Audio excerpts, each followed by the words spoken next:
Hello, viewers, and welcome to Africa and Beyond the Television Network. And we continue to take a look on what's happening in the nation without fear, without favor.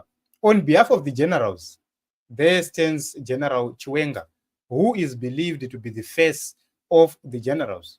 And to help him, we have General Sanyatwe, who recently joined the government as a Minister of Sports, which means we now have two gentlemen who are right there within the administration, also with the capacity to mobilize and demobilize within Zanu PF. So this is something so big, so huge for the faction of Kudakwache Tagwirei, and there is overwhelming evidence to suggest that CHIWENGA and the generals, they are fighting back. If you look onto the screen right there, that is the Ministry of Information. They actually distanced the office of the vice president from an ongoing event which was planned, Nezhigananda. And the message is that the office of the Honorable Vice President General retired Dr. CGDN CHIWENGA deassociates itself from the event, which has nothing to do with the government, blatantly violates government protocol, and goes against organizational norms. If it was President Mnangagwa, you could see him on this function. But General Vazviramba vakati kwete. What are the effects of this? This is a direct confrontation to Zhigananda. This is a direct message to Zhigananda. They've been told kuti enough is enough. And this is a clear message. When you see this happening, just know that where we are going or where we are heading, ZANU-PF is going to collapse and everything is going to turn upside down. So right here on the screen, this was the notice which was advertised heavily by Zhigananda, where Vice President CHIWENGA was made a guest of honor. And the guest speakers were Tagwirei and Tungwarara.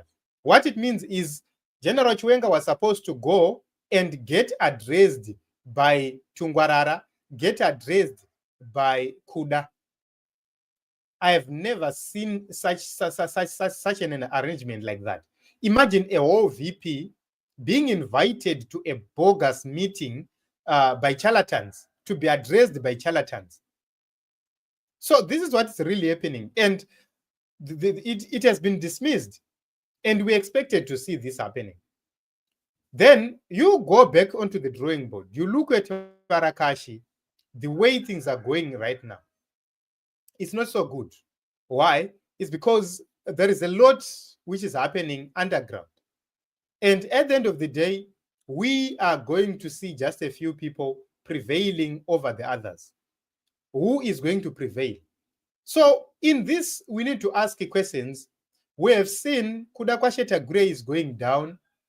It's not disputed. From what we have seen so far, there are several attacks on the faction of Kuda. And we have to ask questions. Will Emerson be able to come and defend Kuda? It's most unlikely that you will see Mnangagwa publicly defending Kuda. So we need to try to understand what is really happening, the possibilities of him actually defending Kudakwashe. We have seen Muchangwa coming out publicly using ZANU-PF platform and assets and accessories to launch an attack on Kudakwashe Tagwirei. The only currency for Kuda are directives from the president. What happened is Obet Mpofu issued a directive in June and said that they cannot co-opt people like Kudakwashe Tagwirei. Then Chinamasa was then forced, following some private instructions, to then reverse what Obet Mpofu had done. But Obet is the boss, which means there is no way you could see the decision made by the boss being reversed by the junior.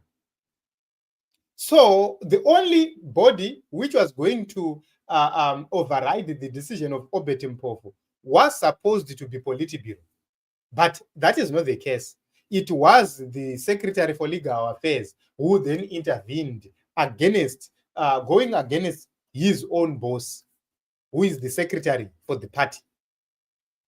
Then you then see the spokesperson coming directly and publicly saying that Kuda is not qualified to become a Central Committee member.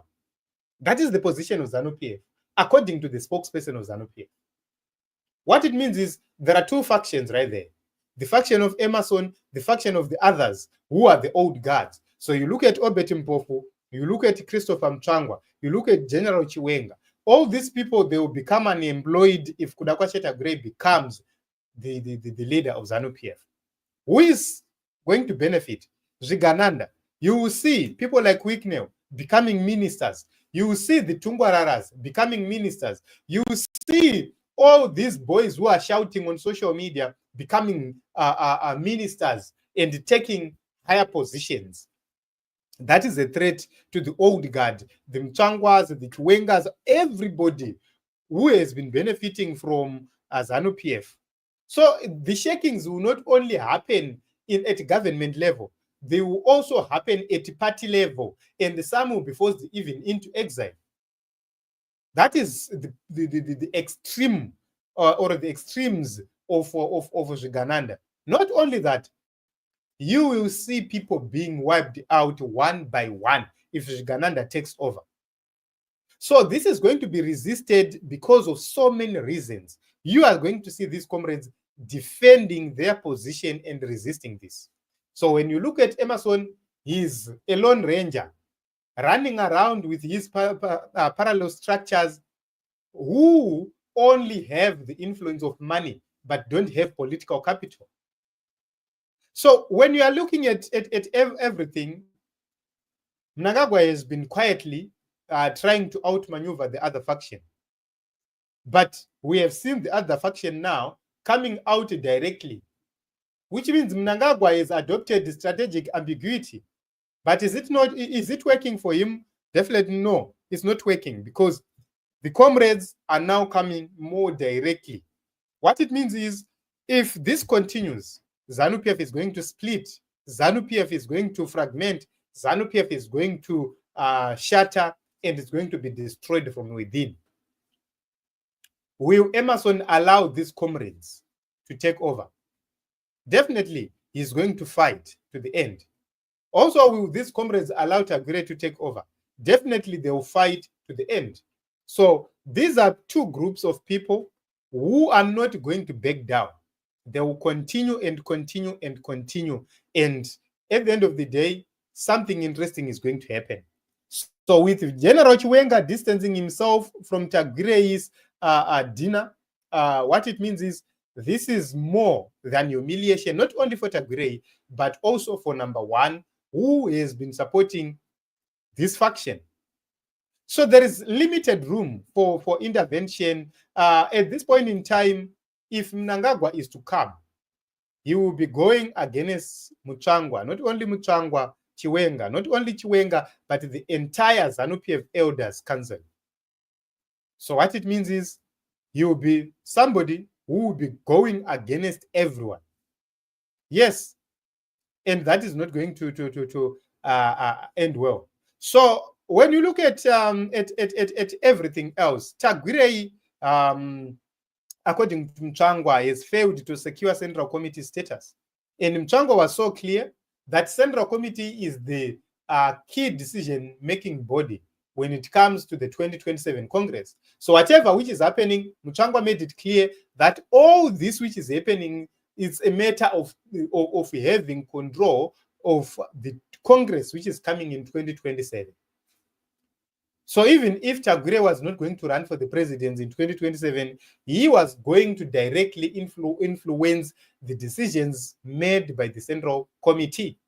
Another issue, we saw a directive being given that every vehicle donated using the party name must be registered through the party, which means those people, they won't be able to actually support Kuda for something which the party will benefit, not themselves.